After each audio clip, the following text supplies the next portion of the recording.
Nova Scotia Community College, English for Academic Purposes program. Catherine McLean, EAP faculty. In today's lesson, we'll be discussing conditionals. There are three types of conditionals, and we'll begin with the first conditional. Conditional sentences are used very, very frequently in the English language, and the first conditional is used to describe a situation that is true in the present or the future. What this means is that because a conditional sentence has two clauses, an if clause and a result clause, the verb tenses are different for each condition. In the first conditional, as I said, we're discussing a situation that is true in the present or the future. In this case, we use, in the if clause, a present tense verb. It can be simple present, present continuous, or present perfect. The result clause then has present tense in its verb, future tense, or certain modals. When we use a present tense verb in the result clause, we generally are discussing a situation that is routine or habit. For example, if you look at example number 1, if the Nova Scotia government increases student tuition fees, then, and then is always understood, students have difficulty paying for school. This is a routine, kind of expected result. First conditionals also take future tense, meaning that this result will occur in the future, pretty much guaranteed. If the Nova Scotia government increases student tuition fees, students will have difficulty paying for school. As well, we can use modals to describe a certain measure of possibility.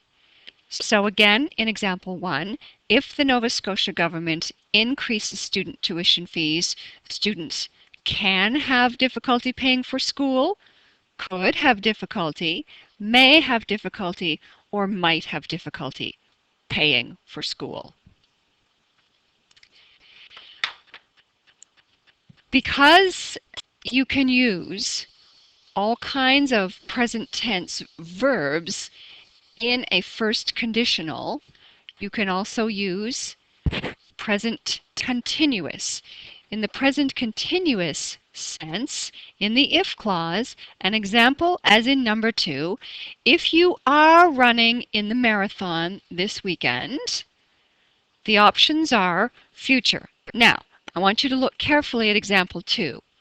In example 2, I am using present continuous, but I'm also using an adverb of time this weekend with future intent. Because this sentence has an adverb of time indicating future or future intent, both of the results will be in future. So if you are running in the marathon this weekend, I will wave to you from the cheering section, or I'm going to wave to you from the cheering section, or a level of possibility. You might find yourself very tired afterwards.